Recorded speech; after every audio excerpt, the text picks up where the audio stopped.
Hello, welcome to the Professional Artist. I am your guest host, Lazarus Chernik. Echo is at Gen Con this weekend, and you are listening to 107, the United Public Radio Network on 107.7 out of New Orleans, simulcast on YouTube and on Facebook, and on echochernik.com. Please like, subscribe, do all those funky things, enjoy. Today's topic is going to be why human created art is better. And as usual, I have a bit of an outliner script, so pardon me if I glaze over a little bit. I am going to have a few visuals for those who are listening on the radio and can't see them. I'll do my best to describe them, but it's not going to be too many, and hopefully those watching, I assume most artists are actually going to be listening and sketching. But this is not a video. It's not a presentation for artists. Artists know most of this, or at least they're learning most of this. This is actually for the art enthusiast, the art connoisseur, the people who want to learn more about what's going on and what art really is and why it takes so long to learn. So, a computer database can hold everything ever written about a lamp, but it doesn't know what a lamp is. It doesn't know what a lamp means and under what circumstances a lamp could mean more than just a lamp. For example, if you prompt an AI generator to depict a man using a lamp as a weapon to murder someone, oh, by the way, you can't really, because the AI gen tools restrict content, so you don't actually get anything. So there's already censorship. But if you were to do so, you would get an extremely limited number of options about how a person would murder someone else with a lamp, usually hitting them over the head. But none of those options would find subtle hints and techniques to use the lamp to represent the light of knowledge and suggest the history of the murder was due to some secret in the dark being illuminated in the most dangerous way. And they certainly couldn't go further to explain what that secret was, whose it was, and which person in the scene is the real victim, despite the crime. This is called context.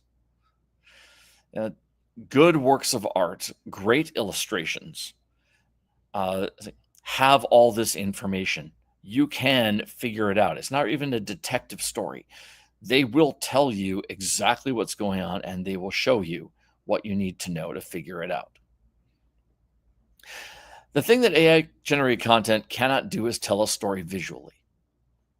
Art requires its subjects to share relationships with each other, and only a human who has experienced the totality of those subjects can even come close to reproducing them, let alone providing an opinion on them or a solution for them.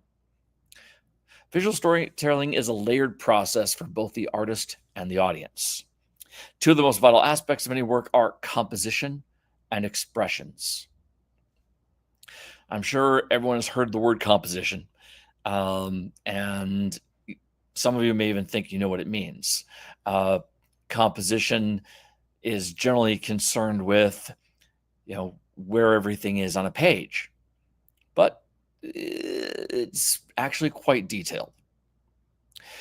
Stories are about relationships. A single drawing or rendering of a person, place, or thing is not itself a story. AI Gen excels at that, but they also ruin it by mixing and matching things that conflict. A visual storyteller composes the relationships between every single element in a work of art. The composition of an artwork uses the visual hierarchy. There's a vocab term for you, visual hierarchy, to manipulate the audience. It uses grids, the placement and spacing of subjects and objects, focal points, and transitions between those focal points.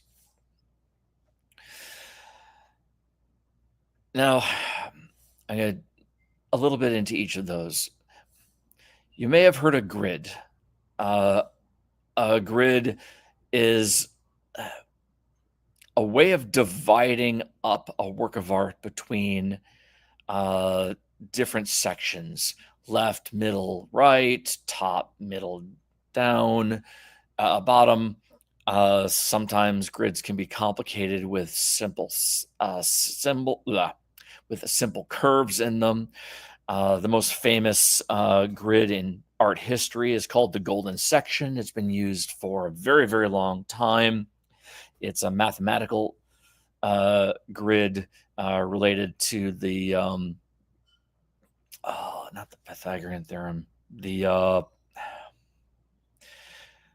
1 + 1 = 2, 1 + 2 = 3, 2 + 3 = 5, 3 + 5 = 8, 5 + 8 = 13.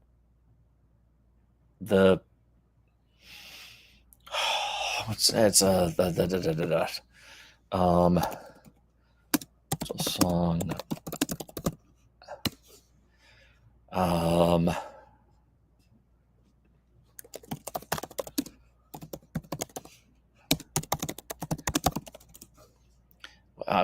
I'm blanking right now. The Fibonacci sequence. Thank you. Named Fibonacci sequence, named after a mathematician, Italian mathematician named Fibonacci. Anyway, so it's called a grid because artists used to draw a grid. Now they can draw a grid, but usually they just imagine the grid, unless it's going to be something pretty complicated.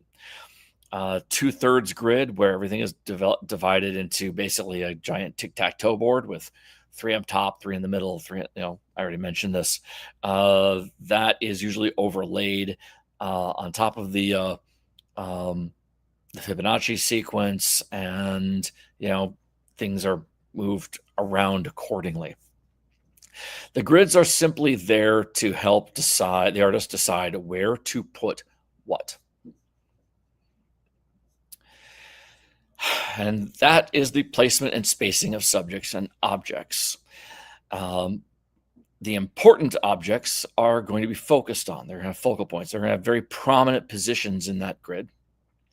And which you see first, and which if you see second, third, and fourth, can be adjusted, modified, enhanced by various ways of transitions, various ways of transitioning from one to the next. In brief, the visual hierarchy of the Western human brain has been studied dramatically. And what it's learned, this is not even a secret, but it's quite famous, but it's little known outside of the art world, is that 2/3 from the bottom of any object, dead center, is the first place a human being will look at an object, just by default glance. And that is because 2/3 up the human face in the center are where human eyes are. We are a social animal, and we look for the eyes of a piece first. Now, there are people who don't see that, and I won't go into the hows or whys, but if you happen to be one of those, just understand that that is a minority thing. It's not a criticism or critique of you. This is just how things work for everybody else. It's a very small minority. After seeing dead center, 2/3 up on the human face, naturally, the human eye wants to wander and looks for the next thing without any other context, as in a standard blank sheet of white paper. The next thing they look for is the upper left-hand corner of the object. This is actually culturally trained, because they found with people in the Middle East, it's the upper right-hand corner. And with Asia, it can be a little confusing, a little messy. It can go, but usually it's at the top center, left or right. And this is because culturally, since children, we are trained how to write. And in the West, our writing system starts in the top left and writes across. That means the third point, first, second, third point of view is going to be the one directly across from that. In the West, it's going to be from left to right. And in the Middle East, are scripts that use right to left. They'll go that way. And Asia, many of them go from top to bottom, and it's complicated. I won't get it.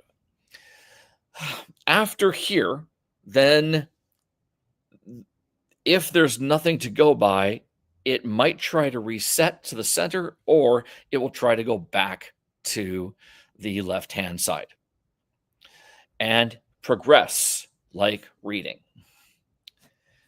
Now, that's if nothing is in the way. If there is something in the way of that to engage the audience, engage the eye, that is a focal point that can then be manipulated to lead someone to the next focal point. Ways of doing this include lines. For instance, if you put a hand with an apple dead center here, the arm itself is a line that will draw people away from it. Okay? This can be mitigated if you don't want someone to look at the arm. Then you can color it in such a way that sort of fades a little bit into the background. And if you need something else, you place it. For instance, if you want to place a star here, you can put a star here, but have a slight radiating piece of light aiming towards it. That will be just enough to get the eye's attention to go straight up to that star. And you can deliberately force the human eye to bounce around the page and go exactly from one place to the next exactly the way you want. Another way of doing it instead of lines is color. There is a sequence and order of what are the most visible and emotionally evocative colors. Red is probably the most universal, emotionally engaging color that there is. So if you put something in the center and then you want to look at something else, splash of red. That'll get them to look there next. And you can manipulate, you can manipulate even further. Sometimes the objects themselves, for instance, a baby or a nipple or something that is culturally significant to your audience will draw their attention faster and further. Combining all of these lines the artist can literally go in a sequence from A to B to C, telling a story. And as each thing it goes to is a symbol, the sequence of those symbols matter. How close they are together matters. Obviously, the closer two things are, the more intimate the relationship. The further away they are, the less. There's a common structure in many works of art, especially ones that are just trying to be succinct. It's called the sacred triangle, in which case you only have like 3 elements that are important for people to look at, and you make sure they look at 1, 2, 3, and then back again to the first one. And you deliberately lead them that way so that their eye is constantly engaging in that, and they fall into almost a hypnotic state of absorbing that message. If you've ever seen an art that's rather chaotic, but you can still see it, and you think, I just can't take my eyes off of that, then it's a very complicated. Use very complicated tools to move you around from one place to the next for you to try and grasp all of it.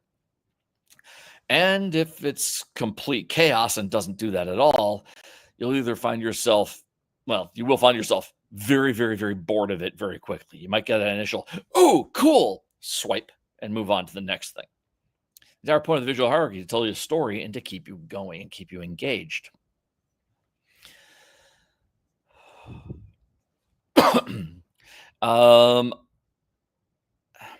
The visual hierarchy is the most advanced skill an artist can have, and absolutely the most difficult to self-teach.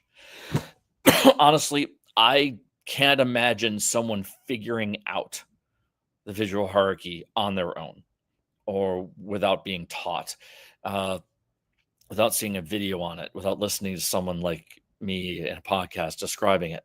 Even then, you have to go to works of art and engage with them and really study the ones that do it well. Museums are filled with incredible works of art by the masters, and the people who are called the masters are doing this. Um, they're telling very specific stories that way. I think Jean-Louis David might be the one that I was taught to look at to study grids and composition early on. So that's composition. The next are expressions. Expressions are also about relationships, but they are encompassed into individual symbols. And it's more than just facial expressions. Any object can become a subject if it is given enough character. A wall is not just a wall. It is a character reflecting the environment. Does it have wallpaper? Is it floral, abstract, erotic? Is it painted? One color, stained, peeled, littered with posters? How many? Which ones? Overlapped? Do they form a pattern or a message or some unified theme? Is it bare concrete? Clean? Dirty? Bloodstained? How old is it? How does it smell? Is the character ignoring it or interacting with it as if it's familiar to them, or are they terrified of it? Is it their home, their destination, or their prison? A wall is not just a wall. And when someone sits down and prompts AI, they almost never go into that detail. And even then, the AI isn't going to understand what that means. It can be literal, but it comes to a point in which you're going to be writing literally a novel to explain every single image for the AI to produce, and it's going to be still wrong each time. So just paint it yourself. Because you have to answer these questions for every single object in a work of art. Yes, some are going to be more important than others, but an artist that's painting even a bowl of fruit, they're making that decision over every individual piece of fruit, every leaf, every grape that has a reflection of a window.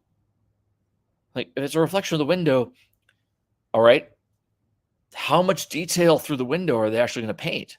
That's not realistic. It looks, quote unquote, hyper realistic, but they're not actually painting what's through it. They're painting a light source that reflects off of it. Because if it sees themselves, they're probably not going to paint that. If there's someone on the ladder, cleaning the windows, they're not going to paint that. It's just not relevant to talking about the piece. But are they going to draw the window panes or not? Are they going to accentuate them to make the day outside be incredibly bright and cheery, or is they going to fade it down so that it looks pale and gray? And why would they do one versus the other? Are the fruit bright and fresh, and this is supposed to be a spring day, or are they painting them to represent the end of the harvest, where things have gone unused and unripe and things are starting to fade? All of these little decisions are made over every single piece of the artwork. What wood is the table? What's the level of grain of that table? Where are the seams of that table? Does it have a tablecloth? Is that a tablecloth or a doily? Is it, exotic? Is it unique in any way? Is it barren? Is it bland? Is it boring?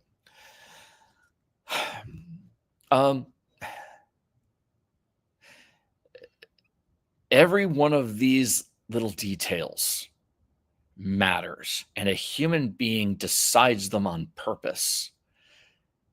An AI gen thing just collects information of what everyone else has done and makes a random decision.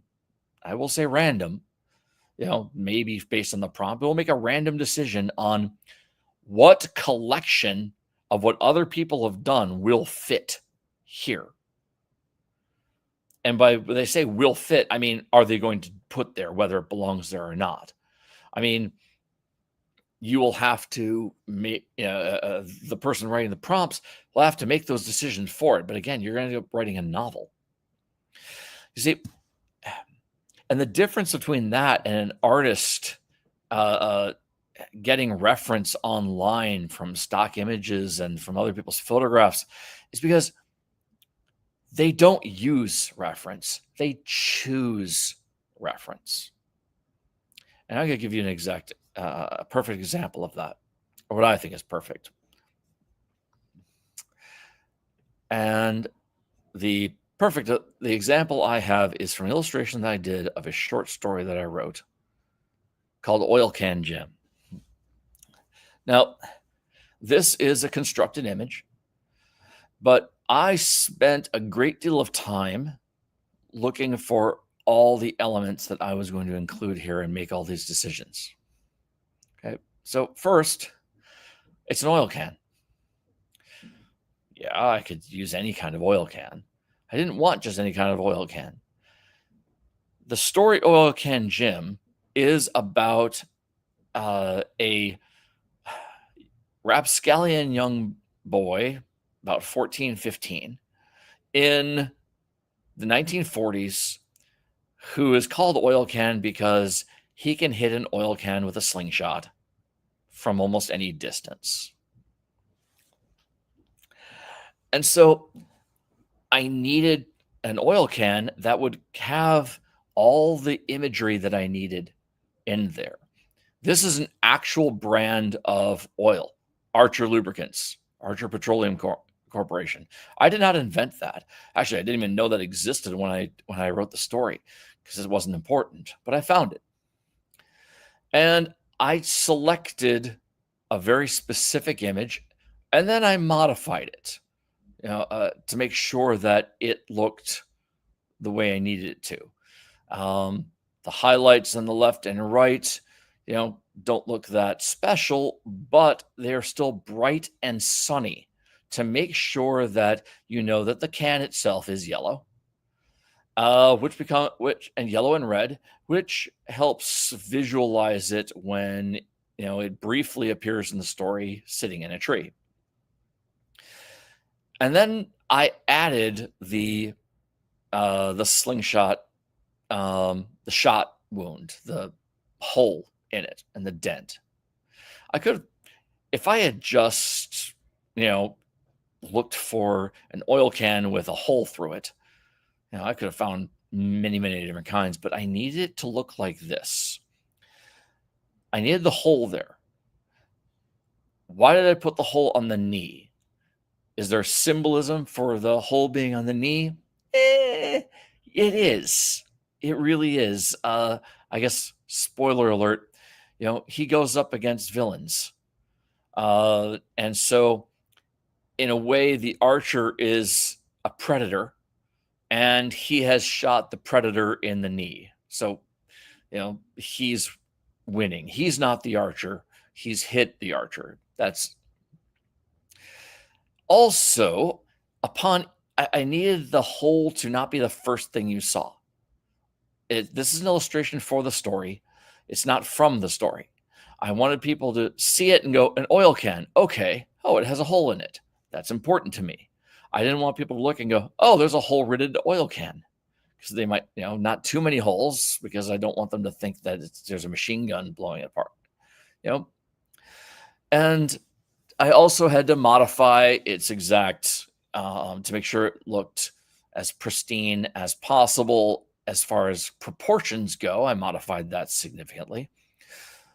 But I left it as being clean enough to be new. The can itself is, a brand that's no longer exists. But at the time that the story is, that it absolutely was a new can. I didn't want people to think that this is a story about antiques. It's a story where the story is happening that's contemporary to the can. And these are all actual story elements that I considered in making this. Now,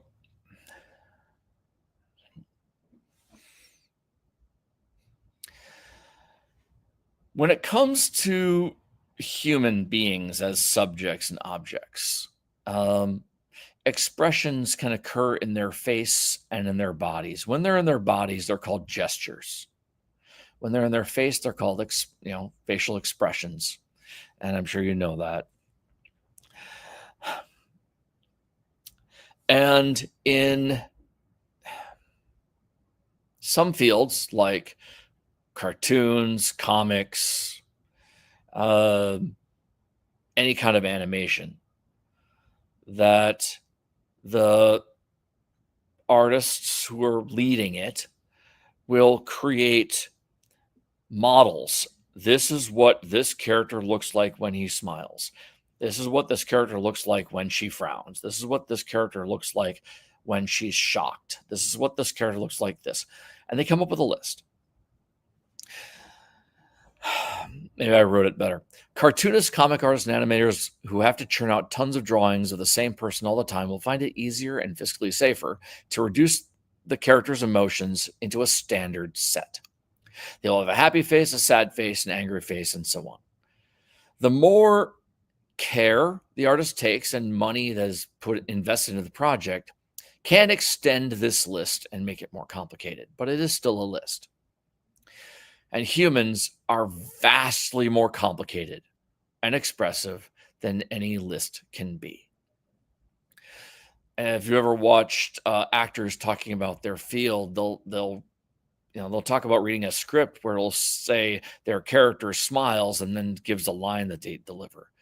Well, the actor has to decide how they smile, because there's not just one smile. There's no such thing as character smiles, smile, and then move on. Context matters. Why are they smiling? When are they smiling? At what point of the sentence are they smiling? Before or after? How is that smile delivered? A tilt of the head, a wag of the chin, bright-eyed and bushy-tailed, disappointed. So cheap characters express limited emotions. They usually end up requiring scripts that don't challenge those lists. The less money put into a project, the more likely I'm going to use the word producers, but I don't want you to think I'm talking about movie producers, just the people who are not the actual creators of a project, but the people who are, instructing the creators to make it. The more limited that they are in what they're delivering. That they won't deliver a script with a series of complex emotions. And whether that's because they don't think of it, or they don't think it matters, or it's just, not on their mind at all, just simply means that it's going to get reduced. Look at any comic strip, all right, that there's just not a lot of space and details in their images to get complex, detailed emotions painted into those images. So they have to play tricks to try and expand as much as they can, but there's always going to be limited.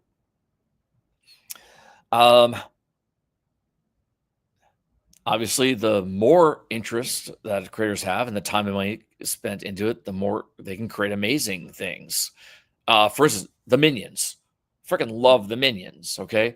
Animated characters, yes. They look like, seem to have all generic, cut and pastable bodies.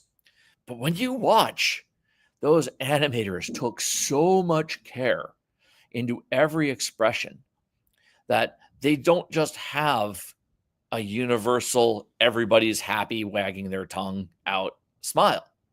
You'll have like 4 of them doing that, standing side by side, all smiling, happy, bright-eyed, like brainless dogs. And then they'll have one of them smiling, and then his eyes will just kind of be looking around like, why am I smiling? Why is everybody smiling? What did I miss? There's a lot of little details thrown in there. But that's why it costs, $100 million to make those movies. Illustrators of single images don't have to do so much work in that regards. They all have to focus on that single image. And so they have the luxury of more time to put into characters' expressions. The only limit to that is within the artists themselves. And I'm going to pull up another image to illustrate this. This is an opera poster that Echo made. And this is one of her most famous pieces.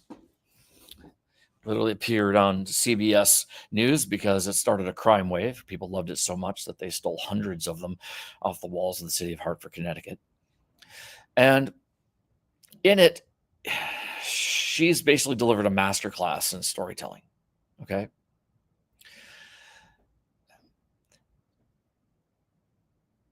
You don't see all of her face.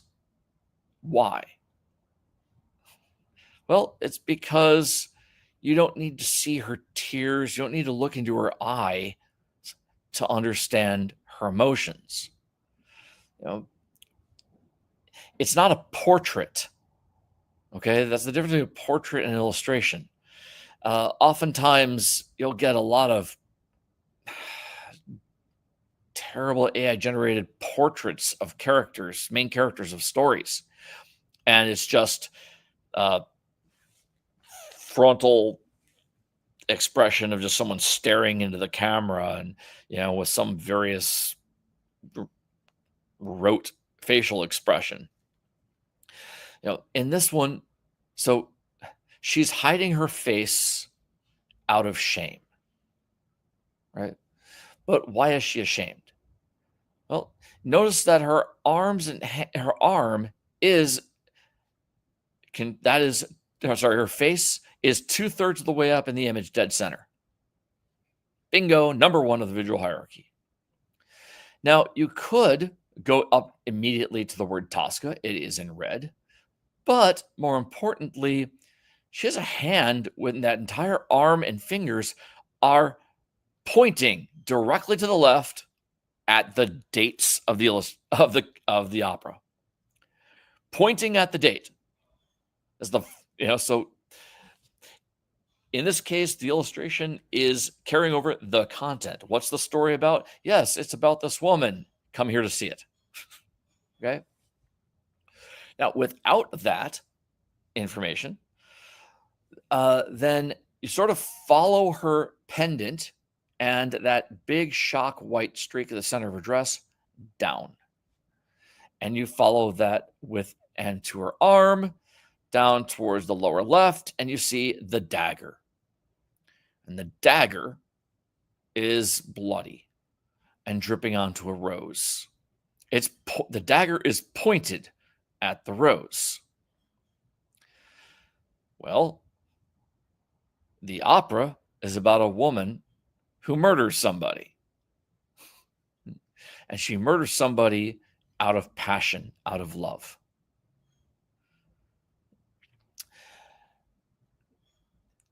At this point, you will see that in the background, there's this dome, a dome shadow and silhouette. And it has a very, very straight line. And that straight line will lead you from the dagger to the right, all the way across to the other domes. That is a skyline of Italy. A very particular city in Italy. I don't remember which one. Between the two domes, you see a candlestick. And the candlestick has fire and smoke billowing up. And that leads you straight up. And it's at this point where, as you follow you'll follow through and see a cross. The smoke forms a bright cross and then billows up into, wait, is that a nose? Yes, the portal that she is in front of is a negative silhouette, meaning light on dark, silhouette of a human face. This looming human figure. And you might not have seen that. You probably didn't see that or pay attention to it until the smoke wraps around directly under the nose as if it's an aroma. Well, that big looming face, is rather Emperor to Darth Vader type thing. That is the villain. That is a portrait of the villain of the entire piece. At this point, you've kind of gone around in your triangles. You've gone from her face and hand down to the dagger and rose, across to the candlestick, and back up. And it's at this point where you've done it once. You're now going to glance around the page and see other things. You're now going to go up and read Tosca. If you know anything about the opera Tosca, that's going to tell you something. Otherwise, it's going to, you're going to associate that image of that woman, that villain, that act, that criminal act with the text. And then, of course, it supports itself with the text. Love changes a diva into an assassin. Well, you already know it's about a diva, and you already know that she kills somebody. And then you see, that there's a villain there, probably, and that villain is probably pretty prominent.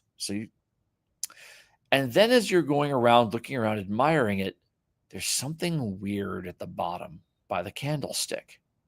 There's a shadow in her dress. And that is another silhouette. That's another face, but this one, it's dark. And there you go, wait a second. Why is she ashamed or distraught? Maybe distraught, not ashamed. She's distraught over assassinating a villain.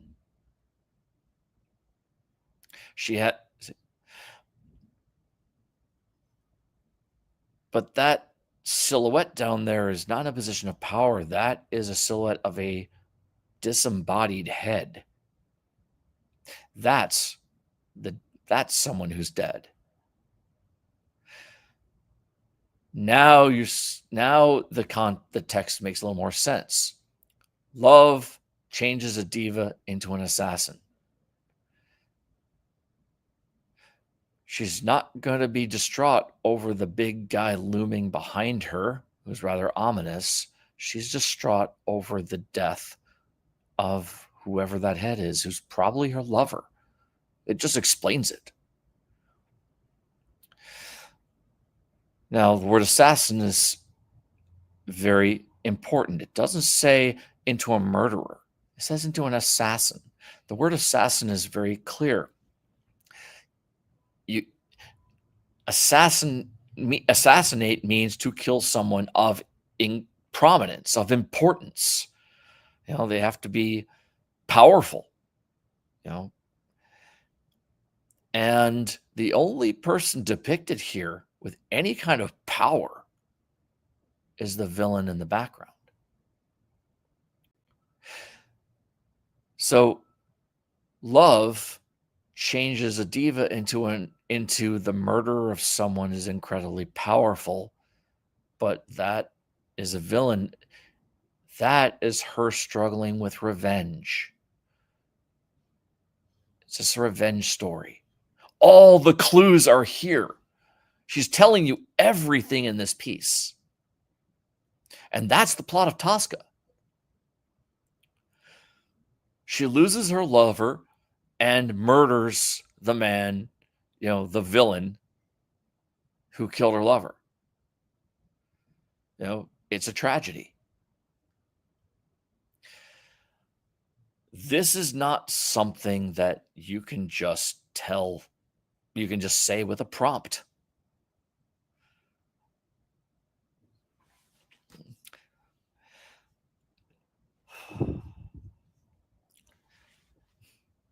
Now, getting back to simple expressions, there is no single worried look. You just can't use a worried look for everything. In stories, they distract, and animations, and in cartoons and comics, they distract you with other things, and you accept their limitations. But when you're dealing with a full blown painting, a single work of art that's supposed to convey a story, you don't, you just don't do that. There is no single worried look. There's no single worried and fearful look, or a worried and disgusting look. Worried eyes can be combined with anything. Smile can be combined with many jaw tensions, but these combinations of are still more lists.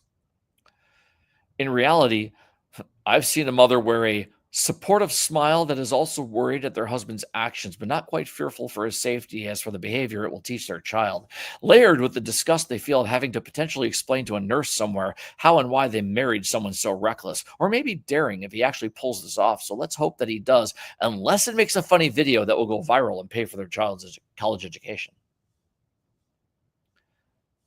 You can paint that. That does exist.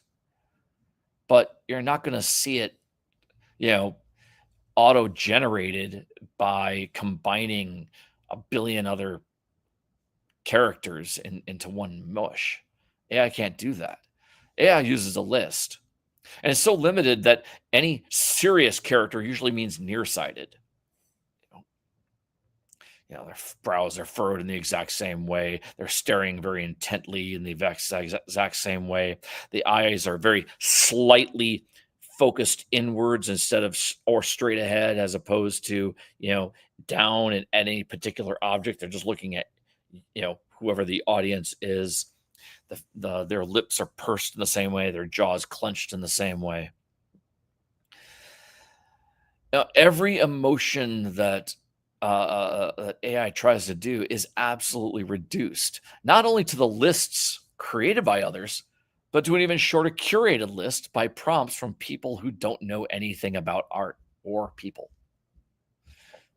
You're just prompting something that you want a worried woman, looking at her husband on top of the roof. You're just going to get something worried. You're not going to get that woman's expression under those circumstances. Expressions are the most advanced and difficult aspects of art to get someone who doesn't care about art to understand. Now, how does AI get it wrong if they train on great art? I've heard this a couple times, but they're using the masters who do all those things. Well, first of all, the AI doesn't understand what it means to feel any emotions. It can't mix and match context. But here's what I wrote. And every one of the most technologically advanced inkjet printers can be sabotaged to print garbage. Just go into the settings and reduce the resolution to nothing and the speed to its highest output. Similarly, every great artist has created underwhelming work for many reasons. They didn't get paid enough, too short a deadline, health reasons, emotional distress or confusion, ad infinitum. Similarly, in a specific example, underpaid illustrators use bad reference, like screenshots of Botox supermodels and cliched poses from advertisements that have nothing to do with what they're painting, and poorly skilled amateur models that that are friends of theirs that they can afford, and cheap costumes and less than ideal environment photos that are in the wrong perspective, and but it's the best that they can afford or they can find in a short period of time. And when that happens, AI illegally goes in and scrapes, is the term, all of the works as equal, because neither it or those who programmed it knew enough about art to tell the difference. So I'm going to deviate here. One of my passions is studying Viking lore, specifically the runes, because I'm a graphic designer. I've written a very long book I'm going to intend on publishing about it. Um, and the runes were the writing system used by the Germanic peoples all over Europe, from the Goths to the Vikings and more. And throughout history, left to us, there are examples of the entire list, the entire alphabet of the runes written on stone and metal and wood. I just changed the picture to show examples.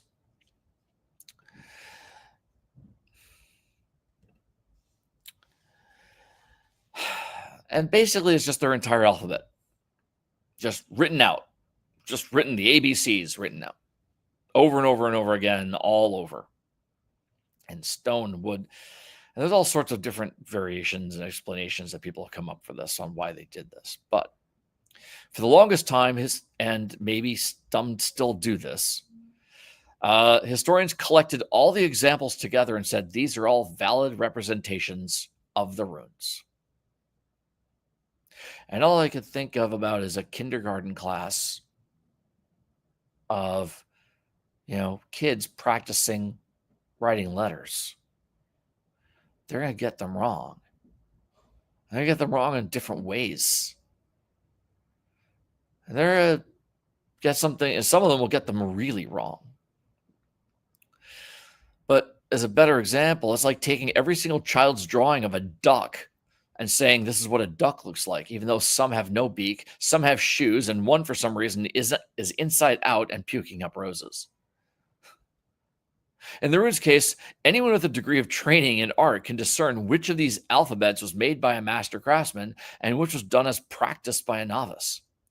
There are even examples of complete runish gibberish inscribed into jewelry by illiterate goldsmiths preying upon equally illiterate customers. They are not equally valid. Some are valid.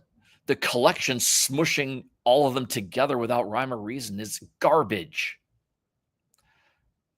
In summation, there is no point to AI gen art except to reduce the human experience to a commodity. I'm not going to finish what I wrote after that. Human created art is just better intrinsically.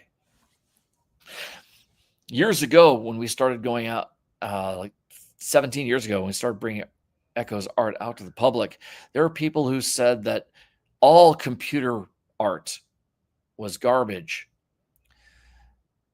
And they were trying to defend them, trying to defend all traditional art. Any child's drawing was automatically better than anything painted on a computer.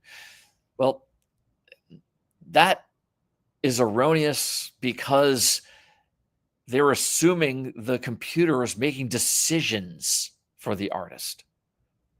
And it's not. That Tosca piece, that was all Echo. She painted it digitally. She has a massive touchscreen, and she took a photograph of. She hired the model. They came to our house in a studio. We put them on a green screen. We took photographs for about 2.5 hours till we found the right piece. Echo drew it all out, scanned in the drawing, and then painted this entire piece digitally. And there were people who said that a child's drawing in crayon or on chalk on the sidewalk was instantly more valuable because of the technique. Well, now all of those people's fears are coming to fruition with what AI Gen is doing. What they thought Echo was doing with the computer is what AI Gen is doing now. It's making bad decisions. It's not making decisions at all. It's just randomly throwing things together. And back then, you could instantly tell the difference between what was good and what was bad as far as what a person was putting into it. Today, you can still tell the difference between what is good and bad based on what is being put into it. AI Gen is not a tool because it is taking away the decision-making process from a person, from a creator. A wrench doesn't make a decision on how to take a bolt off. A hammer doesn't make a decision about how to, drive a nail, or how to, knock two things that have been glued apart. You just use them. A human brain is still making those decisions. Now, AI Gen is not a tool. Um, it is making bad decisions, and worse upon worse. And I'll leave it with this: everyone has to remember that it is literally just stealing what other people have done. Any school, any college that wants to teach people artwork that Echo has done in a classroom setting has to pay Echo for the right to do that. They have to pay her to put her artwork up on a screen. Usually it's nominal, like they'll buy a book of hers and they'll bring it in, or they'll, but there's educational licenses. There actually is educational licensing for art and things. Well, these scrapings are not doing that. They have, they are a for-profit business, and they are scraping this for profit without paying anybody. It is all illegal. Worse, if someone sits down and prompts that they want a worried woman looking at their husband, well, that worried woman might literally be a copy and paste of a work of art done by someone 6,000 miles away and plunked onto that image. And the person who prompted it will never know where it came from, will just say, oh, well, that's a word woman. That's generic. That's exactly what I want. But all the decisions made of who that woman is and why she's worried were built into that other work of art. And all the decisions that artist made is stolen work. And it's not even being used in a different way. They're literally stealing it for the exact reason that the artist made it. So there's no editorial claim on it either. So support human creators. Sorry, this kind of turned into a rant. It was supposed to be more positive, but I appreciate your attention, and enjoy. This has been The Professional Artist on United Public Radio Network. I've been your host, Lazarus Chernik. Echo should return in a couple weeks. She's got a lot of conventions and art shows. You can see her around the country at Gen Con next week, Dragon Con after in Atlanta later on, and I think one or two small ones in between, and then more in the fall. Thank you very much. Have a great, great day.